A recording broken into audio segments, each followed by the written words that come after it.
Subscribe કરો ये है न्यूज़ इंडिया चैनल ने પછી YouTube એપ પર બેલ આઇકોનનું બટન દબાવો અને નિહાળો ये है न्यूज़ इंडिया चैनल।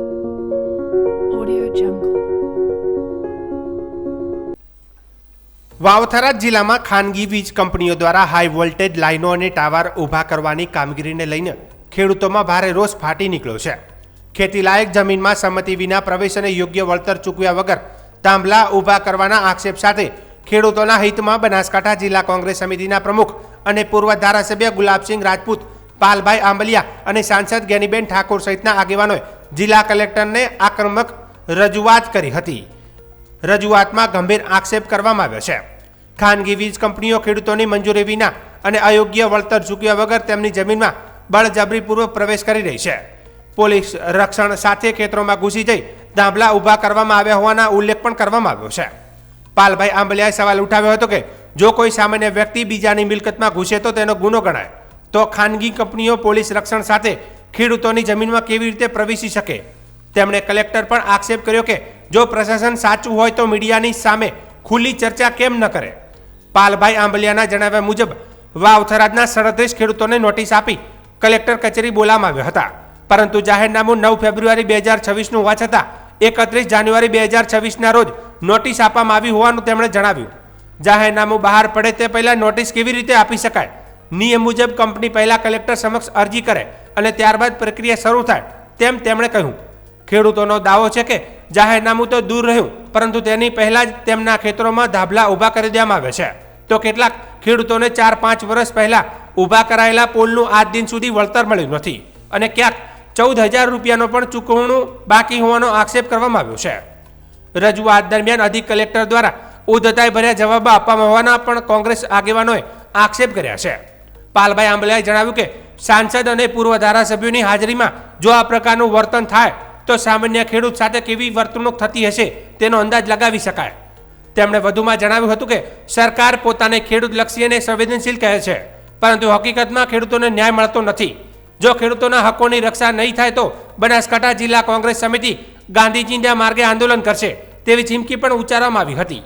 તો આ સમગ્ર મામલે રજૂઆત બાદ વાવથરાના અધિક કલેક્ટરે મીડિયાને બાઇટ આપવાનું ટાળ્યું હતું, જેના કારણે ખેડૂતોમાં વધુ અસંતોષ જોવા મળ્યો હતો। ત્યારે હાલ તો જિલ્લામાં આ મુદ્દો રાજકીય ગરમાવો પકડી રહ્યો છે અને ખેડૂતોના હકો સામે ખાનગી કંપનીઓની કાર્યવાહી અંગે ચર્ચાઓ તેજ બની છે।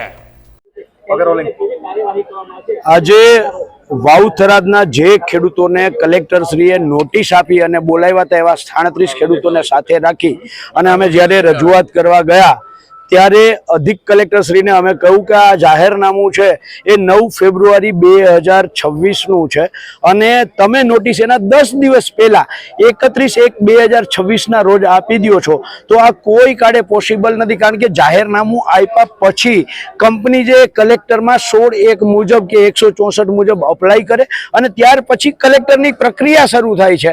તો આ નોટિસ પહેલા હવે ખેડૂતોએ તો એવું કહ્યું પાલભાઈ જાહેરનામું તો દૂરની વાત રહી, એની પહેલા આ લોકોએ તમારા ખેતરમાં થાંભલાઓ ઊભા કરી દીધા છે અને એ ઉપરાંત માનનીય અધિક કલેક્ટરશ્રીનો જે રીતે ઉદ્ધતાઈ ભર્યા જવાબો હતા, જે રીતે અમારી વાતને એ સ્ટન્ટ ગણાવતા હતા, જાણે એ પોતે જ સ્ટન્ટ કરતા હોય અને અમે સ્ટન્ટ કરી રહ્યા છીએ એવી એની જે વાત પ્રસ્થાપિત કરવાની પદ્ધતિ હતી, આના ઉપરથી બહુ સ્પષ્ટ થાય છે કે માનનીય સાંસદ શ્રી જનતાના પ્રતિનિધિની ઉપસ્થિતિમાં જો આ અધિક કલેક્ટરશ્રી આવા જવાબો આપતા હોય તો સામાન્ય ખેડૂતો જ્યારે એમની પાસે જતા હશે ત્યારે એમને કેવા જવાબો મળતા હશે?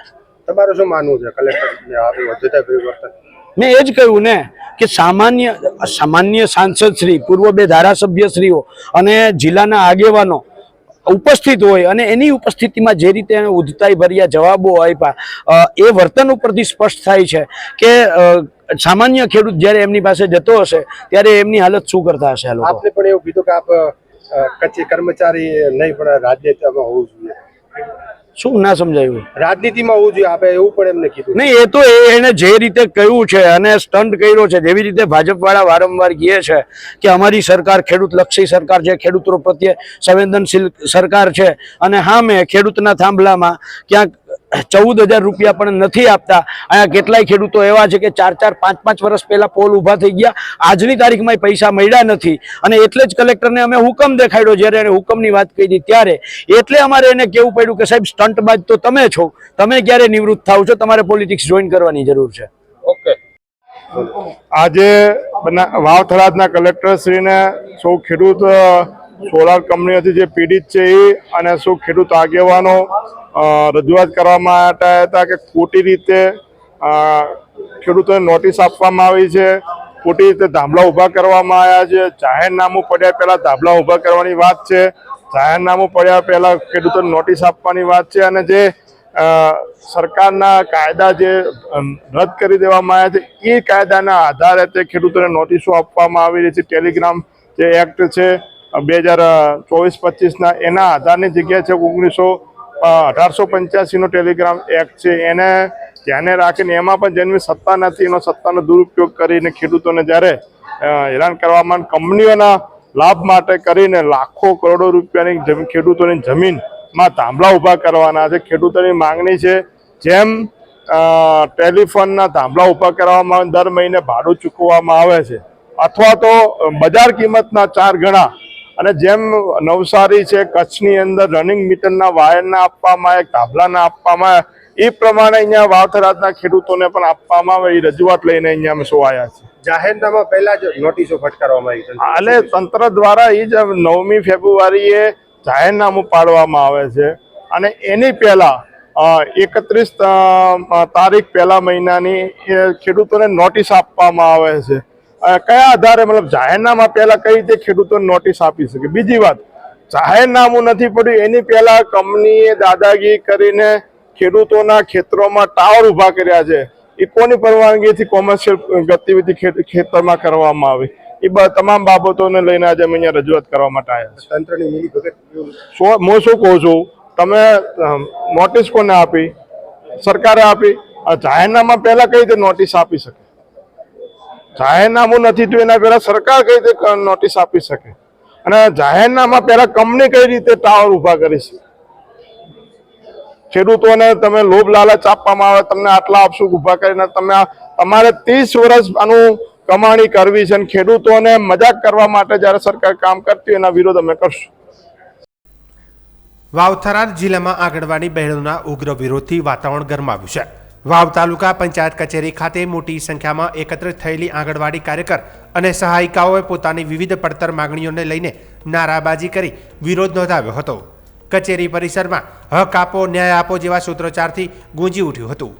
આંદોલનકારી બહેનો દ્વારા જણાવાયું હતું કે લાંબા સમયથી પડતર રહેલી માંગણીઓ અંગે વારંવાર રજૂઆત કરવા છતાં કોઈ સકારાત્મક નિર્ણય લેવાયો નથી, જેના પગલે બહેનોએ કામગીરીનો બહિષ્કાર કરી હડતાલ પર બેસવા મજબૂર થયા છે. ગઈકાલે પણ ઉચ્ચ સ્તરે રજૂઆત કરવામાં આવી હતી, પરંતુ કોઈ ઠોસ ઉકેલ ન મળતા આજે રોષ ભભૂકી ઉઠ્યો હતો. બહેનોનું કહેવું છે કે અમારી ન્યાયસંગત માંગણીઓને અવગણવામાં આવી રહી છે, જેથી હવે સંઘર્ષનો માર્ગ અપનાવવો જરૂરી બન્યો છે. આંદોલનકારી બહેનો દ્વારા ચીમકી આપવામાં આવી છે કે જ્યાં સુધી તેમની માંગણીઓ સંતોષવામાં નહીં આવે ત્યાં સુધી હડતાલ ચાલુ રહેશે.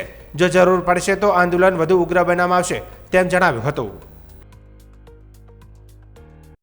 મારું નામ પટેલ રચુબેન કે પટેલ. આજ રોજ અમે તાલુકા પંચાયત આંગણવાડી કેન્દ્ર ખાતે વાવ અને ધરણીધર તાલુકાની તમામ આંગણવાડી કાર્યકરો અને તેડાગર બહેનો ભેગા થયા છીએ.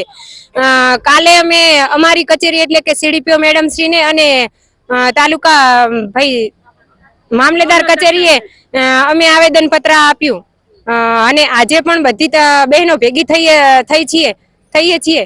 અમારી માંગ એ છે કે અમને કાયમી કર્મચારી તરીકે જાહેર કરો અને જે પ્રમાણે સરકાર અમારી ઉપર અવારનવાર કામગીરીના દબાણો કરે છે અને નવી એપો અમારા મોબાઈલની એટલે કે પર્સનલી મોબાઈલની અંદર એપો ડાઉનલોડ કરી અને કાર્યકરોને દબાણ આપવામાં આવે છે કે બેનો આ કામ કરવું જ પડશે, નહીતર તમારો પગાર કપાત થશે, તમને કાઢી મૂકવામાં આવશે, તમને જીઆર પ્રમાણે તમે આ રીતે કામગીરીથી બંધાયેલા છીએ. તો સરકારને મારી નમ્ર નિવેદન છે કે અમે એવી રીતે કોઈ બંધાયેલા નથી. અમે ચોક્કસ અમે જીઆરની અંદરથી બંધાયેલા છીએ, તો અમે અમારા કામ પ્રમાણે અમને વેતન પણ આપવું જોઈએ. એ રીતે સરકાર પણ અમારાથી થોડી તો બંધાયેલી હશે કે અમે નોકરી સ્વીકારી છે તો અમારી મજબૂરી ખાતર સ્વીકારી કે અમારા ભલે અમારે બાળકોને શિક્ષણ કે એટલે કે પૂર્વ પ્રાથમિક શિક્ષણ છે, પૂરક આહાર છે, આવા આંગણવાડીની અંદર કામગીરીને લઈને અમે બંધાયેલા છીએ, ચોક્કસ બંધાયેલા છીએ અને અમે કામગીરી કરવા માટે પણ રાજી છીએ. પરંતુ સરકાર જે અમારી ઉપર અવનવા અખતરા દિન દાડે કરે છે,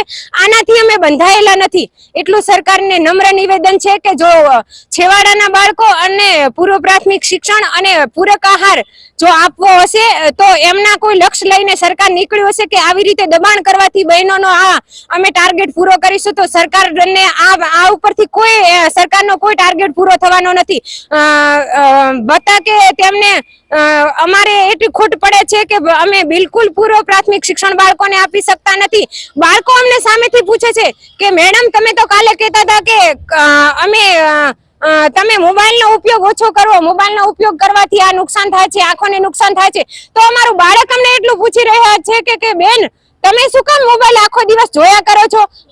પરંતુ અમારી મજબૂરી અમે કોઈને કહી શકતા નથી કે અમારી ઉપર સરકાર આવી અવનવી એપોનો એટલો બધો ભાર નાખે છે. એવીટી છે, FRS છે, કોઈ લાભાર્થીને અત્યારે અમારા ગામડાની અંદર અમુક બહેનોને આધાર કાર્ડ નથી, અમુકને આધાર કાર્ડ છે તો એમના બાપના ઘરનું છે, KYC કરાવેલું નથી. ઘણા અઢળક પ્રશ્નો અમારી પાસે છે, પરંતુ સરકાર એક પણ વાત અમારી સાંભળતી નથી.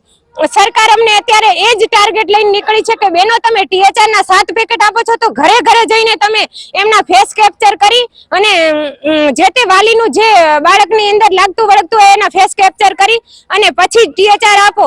તો સરકારને નમ્ર નિવેદન છે કે તમને અત્યારે જો અમને ફેસ કેપ્ચર કરવા માટે 5 કિલોમીટર દૂર ખેતરમાં જઈને પણ અમે બળબળતા તાપની અંદર કે કડકડતી ઠંડીની અંદર અમે જો જઈએ છીએ તો ચૂંટણી વખતે પણ અમે જઈશું, પણ ફેસ કેપ્ચર કોના થશે એ સરકારને જોવાનું રહ્યું. હવે આજે અમે ધરણીધર અને વાવ તાલુકાની આંગણવાડી કાર્યકર બહેનો અને તેડાગર બહેનો તાલુકા પંચાયતમાં ભેગી થઈ છે અને અમારી માંગણી એ છે કે અમે બજેટ રજૂ થયા એના પહેલા પણ અમે હડતાલ કરી હતી અને સરકારને અમે જાગૃત કર્યા હતા કે અમારો 24,800 પગાર હાઈકોર્ટે જે મંજૂર કર્યો છે તે અમને ચૂકવવામાં આવે અને અમને વર્ગ 3 અને 4 ના કર્મચારી તરીકે ગણવામાં આવે અને બહેનોનું કામ પણ એટલું બધું સરકારે માંગતી હોય તો એમને પગાર આપતા શું જાય છે.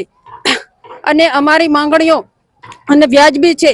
બહેનોનું કામ પણ એટલું બધું હોય છે કે 9:30 થી 3:30 પણ કામગીરી પૂરી નથી થતી અને વાલીઓ અભણ અને મોબાઈલ ન રાખતા હોવા છતાં એમની પાસેથી અમે સમજાવીને FRS કામગીરી કરતા હોઈએ છીએ.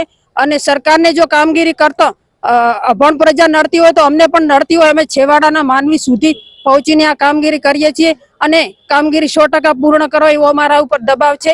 પરંતુ અમને જો પગાર સારી રીતે મળે અને અમુક કામગીરી ઉપર એટલું બધું દબાણ ના હોવું જોઈએ.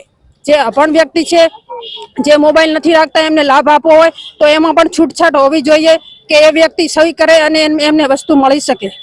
આવું બધું એમની પાસે આધાર કાર્ડ નથી હોતા. ગરીબ વ્યક્તિ પાસે તો મોબાઈલ નંબર પણ એડ નથી હોતા અને અમુક સગર્ભા બેન હોય અને ડિલિવરી હોય તો પોતે પિયરમાં હોય અથવા દવાખાનામાં હોય તો એનું અમારે FRS કેવી રીતે કરવું, આ પણ સરકારને આના માટે પણ ઓપ્શનો હોવા જરૂરી છે. હવે જ્યાં સુધી અમારી માંગણીઓ પૂરી નહીં થાય ત્યાં સુધી અચોક્કસ સમય પૂરતી અમે મર્યાદા પૂરતી અમે બેનો હડતાલમાં છીએ અને અમારી જેમ બને એમ ઝડપી અમારી માંગણીઓ પૂરી કરવામાં આવે અને અમારી આંગણવાડીમાં જે બાળકો અમારા રાહ જોઈ બેઠા છે એમની સરકારને ચિંતા હોય તો આ અમારી હડતાલ ઝડપી સમેટવામાં આવે. બસ. પટેલ ગીતાબેન H, ગામ દરાદરા, આંગણવાડી 2. વાવ થરાદ જિલ્લામાં કાયદો અને વ્યવસ્થા મામલે મોટી સફળતા મળી છે. SOG વાવ થરાદની ટીમે 19 વર્ષથી નાસ્તા ફરતા એક વોન્ટેડ આરોપીને રાજસ્થાનમાંથી ઝડપી પાડ્યો છે. થરાદ પોલીસ સ્ટેશનમાં નોંધાયેલા લૂંટના ગુનામાં સંડોવાયેલા આ આરોપી લાંબા સમયથી પોલીસને ચકમો આપતો હતો. તેની સામે CRPC કલમ 70 હેઠળ કોર્ટ દ્વારા વોરંટ પણ જારી કરવામાં આવ્યું હતું. નાસ્તા આરોપીઓને પકડવા માટે સક્રિય SOGની ટીમે ખાનગી રાહે ચોક્કસ બાતમી મળી હતી કે થરાદના લૂંટ કેસનો મુખ્ય વોન્ટેડ આરોપી લાબુરામ કૃષ્ણારામ જાટ ચૌધરી રાજસ્થાનના બાડમેર જિલ્લાના ભાડખા વિસ્તારમાં છુપાયેલો છે. બાતમીને આધારે પોલીસે તાત્કાલિક રાજસ્થાનના ભાડખા ખાતે દરોડો પાડ્યો હતો અને સુનિયોજિત કાર્યવાહી દરમિયાન આરોપીને દબોચી લેવામાં આવ્યો હતો. પોલીસ તપાસમાં સામે આવ્યું હતું કે આરોપી મૂળ નોસર બુટસરા તાલુકો બાયતુ જિલ્લો બાડમેર રાજસ્થાનનો રહેવાસી છે. લાંબા સમયથી ફરાર રહી પોલીસને થાપ આપતો આરોપી અંતે કાયદાના ચંગુલમાં આવી ગયો છે. આરોપીની ઓળખ થરાદ પોલીસ સ્ટેશનના લૂંટ કેસના મુખ્ય વોન્ટેડ તરીકે નિશ્ચિત થતાં તેને કાયદેસરની કાર્યવાહી માટે થરાદ લાવવામાં આવ્યું છે. 19 વર્ષ બાદ ઝડપાયેલા રીઢા આરોપી સામે હાલ વધુ પૂછપરછ અને કાનૂની પ્રક્રિયા હાથ ધરવામાં આવી રહી છે. વાવ-થરાદ જિલ્લાના દિયોદર તાલુકામાંથી એક ચોંકાવનારો વિડીયો સોશિયલ મીડિયામાં વાયરલ થતાં ભારે ચકચાર મચી છે. સરકાર દ્વારા બાળકોના પોષણ માટે આપવામાં આવતું દૂધ આંગણવાડી કેન્દ્રની બહાર કચરાના ઢગલા વચ્ચે ફેંકી દેવાયેલ હાલતમાં મળતા જવાબદાર અધિકારીઓ સામે અનેકો સવાલ ઊભા થયા છે. પ્રાથમિક માહિતી મુજબ વાયરલ વિડીયો દિયોદર તાલુકાના કોટડા ગામના આંગણવાડી કેન્દ્રનો હોવાનું સામે આવ્યું છે. વિડીયોમાં કેન્દ્રની બહાર મોટી સંખ્યામાં દૂધના પાઉચો કચરામાં પડેલ જોવા મળી રહ્યા છે. દિયોદર તાલુકાની મોટાભાગની આંગણવાડી કાર્યકર બહેનો પોતાની વિવિધ માગણીઓને લઈને દિયોદર તાલુકા પંચાયત કચેરી ખાતે અચોક્કસ મુદતની હડતાલ પર છે, જેના કારણે અનેક આંગણવાડી કેન્દ્રો પર તાળા લટકેલા જોવા મળી રહ્યા છે.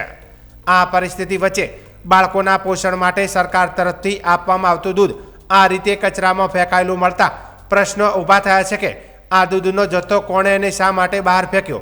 કેન્દ્ર બંધ હોવા છતાં દૂધના પાઉચો બહાર કેવી રીતે આવ્યા? સ્થાનિક લોકોમાં ચર્ચા છે કે જો કેન્દ્ર બંધ હતા તો દૂધનો જથ્થો યોગ્ય રીતે સંગ્રહિત કેમ ન થયો?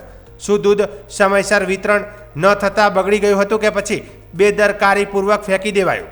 આ મામલે સોશિયલ મીડિયામાં આક્રોશ જોવા મળી રહ્યો છે અને સરકારની પોષણ યોજનાના સવાલો ઊભા થઈ રહ્યા છે. વાયરલ વિડીયોની નોંધ લઈ જવાબદાર તંત્ર દ્વારા તપાસના આદેશ આપવામાં આવ્યા હોવાનું જાણવા મળ્યું છે. તપાસ બાદ જ હકીકત સામે આવશે અને જવાબદાર સામે કાર્યવાહી થશે કે કેમ, જે હવે જોવું રહ્યું. તારીખ 23/2 ના રોજ આંગણવાડી બહેનો અચાનક જ અચોક્કસની મુદતની હડતાલ ઉપર ગયેલા છે એવું મને ઓફિસ કક્ષાએથી જાણવા મળ્યું છે. જે પછી મેં ઓફિસ કક્ષાએથી મુખ્ય સેવિકાઓ દ્વારા સૂચના આપી હતી તમામ કાર્યકરોને કે તમે અમને ઓફિસ કક્ષાએ આવેદનપત્ર અગાઉ રજૂ કરેલ નથી, તો આ બાબતે તમારે જે પણ દૂધ સંજીવની અંતર્ગત યોજના અંતર્ગત એક દિવસ પહેલા જ દૂધનો ઓર્ડર થઈ જાય છે, તો તમારે તમારી કક્ષાએ તમામ કેન્દ્રોમાં દૂધ લઈ અને તમામ લાભાર્થીઓને દૂધ વિતરણ કરવાનું રહેશે. આ તમારી જવાબદારી રહેશે. જો આવું નહીં કરવામાં આવે તો તમારી સામે શિક્ષાત્મક કાર્યવાહી કરવામાં આવશે. આ બાબતે મેં ઈ સરકાર દ્વારા તમામને નોટિસ આપી અને દરેક સેજાના ગ્રુપમાં મુકાયું છે. થરાદ તાલુકાના મોરથલ ગામમાં માનવતા અને હિંમતનું અનોખું દ્રશ્ય સામે આવ્યું હતું. 50 ફૂટથી વધુ ઊંડા વર્ષો જૂના આવાવરૂ કૂવામાં ફસાયેલી બિલાડીનું સફળતાપૂર્વક રેસ્ક્યુ કરવામાં આવ્યું હતું. આ બચાવ કામગીરી થરાદ નગરપાલિકાના ફાયર ઓફિસર વિરમજી રાઠોડ દ્વારા બહાદુરીપૂર્વક હાથ ધરવામાં આવ્યું હતું. મળતી માહિતી મુજબ મોરથલ ગામના મગાજી ગોળિયામાં માળી બાબુભાઈ કુંભાભાઈના ખેતરમાં આવેલા જૂના કૂવામાં બિલાડી અચાનક પડી ગઈ હતી. સ્થાનિક લોકોએ શરૂઆતમાં પોતાના સ્તરે બિલાડીને બહાર નીકાળવાના અનેકો પ્રયાસો કર્યા હતા, પરંતુ કૂવો અત્યંત ઊંડો અને જોખમી હોવાને કારણે સફળતા મળી નહોતી. બિલાડી સતત 4 દિવસ સુધી કૂવામાં ફસાયેલી રહી હતી. ઘટનાની જાણ થતાં જ થરાદ નગરપાલિકાના ફાયર વિભાગને બોલાવવામાં આવ્યો હતો. પરિસ્થિતિની ગંભીરતા સમજી ફાયર ઓફિસર વિરમજી રાઠોડ જાતે જ કૂવામાં ઉતર્યા હતા. જરૂરી સલામતી સાધનો સાથે કૂવામાં ઉતરી તેમણે સાવચેતીપૂર્વક બિલાડીને પકડી સુરક્ષિત રીતે ઉપર લાવી હતી. રેસ્ક્યુ સફળ થતાં ગ્રામજનોમાં રાહતનો શ્વાસ જોવા મળ્યો હતો, તો બિલાડીને જીવિત હાલતમાં બહાર નીકાળી ખુલ્લા વિસ્તારમાં છોડી દેવામાં આવી હતી. બચાવ કામગીરી દરમિયાન ડરી ગયેલી બિલાડીએ ફાયર ઓફિસર વિરમજી રાઠોડને બચકું ભર્યું હતું. ત્યારબાદ તેમને તરત જ થરાદની સરકારી હોસ્પિટલમાં લઈ જઈ સારવાર આપવામાં આવી હતી. હાલ તેમની તબિયત સ્થિર હોવાનું જાણવા મળ્યું છે. આ સમગ્ર ઘટનાએ ગ્રામજનોમાં પ્રશંસા જગાવી છે અને જોખમ વચ્ચે જીવદયા દાખવી સફળ રેસ્ક્યુ કરનાર ફાયર ઓફિસરની કામગીરીને લોકો બિરદાવતા જોવા મળ્યા હતા.